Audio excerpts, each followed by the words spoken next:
All right, today we're looking at this Putnam problem, and this is from 2023, and this is an easy one. If you want to know how I know it's an easy one, it's because to find this problem, I literally looked up easy Putnam problems. So this is one that you don't have to know a lot of math for. It's just, it requires a couple little tricks, and that is all it takes. There's nothing really too esoteric you have to know. And it's right there. So you have this function characterized by it's just a bunch of cosines times together. You have to find an n such that the second derivative of this function is greater than 2023. The first thing you want to do is you want to get a more general sense of how this function is going to have its first derivative, right? Because you have to get the first derivative to get the second. So let's just say f of x equals g times w times u, where these are functions, right? So g, w, and u, they're just all functions. And so what is the first derivative of x? Well, in school, it's taught that to get the derivative of two functions times together, you just do the product rule. So it'd look like that. G, and it turns out with this very simple proof, you can prove that this generalizes to more results. So this would equal g derivative times w times u plus g times w derivative times u plus g times w times u. And this is going to go for all functions of any size.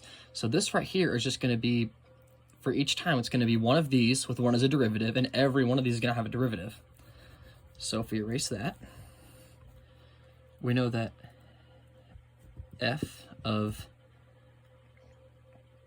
n of x, the derivative of this is going to be equal to derivative of cos times x times the rest of the sequence plus cos of x times 2, the derivative, I'm just going to put the derivative, sine of x times negative sine of x times the rest of the sequence, and this is going to go on for all.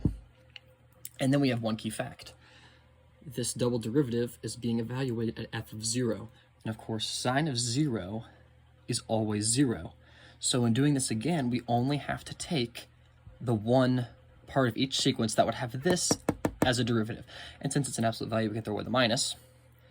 And this is going to go to, since cos is 0, it's actually going to go to the first number just times 2, right? Because in this, the only one that isn't going to be 0 is the one that derives this, right? Because it still follows this pattern where it's like that. And this, the only one that's going to have this is where this is a derivative, and this is still 2x. I made a mistake there. And that's going to times that to make a 4.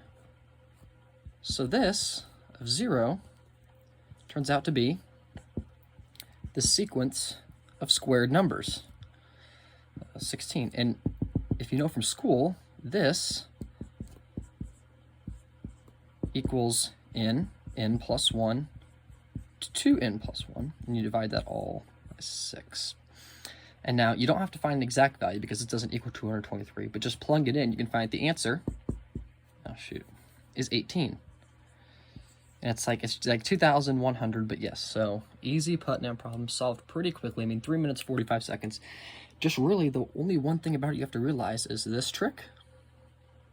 And the trick we realize it's the sum of the square. So I mean, really only two tricks.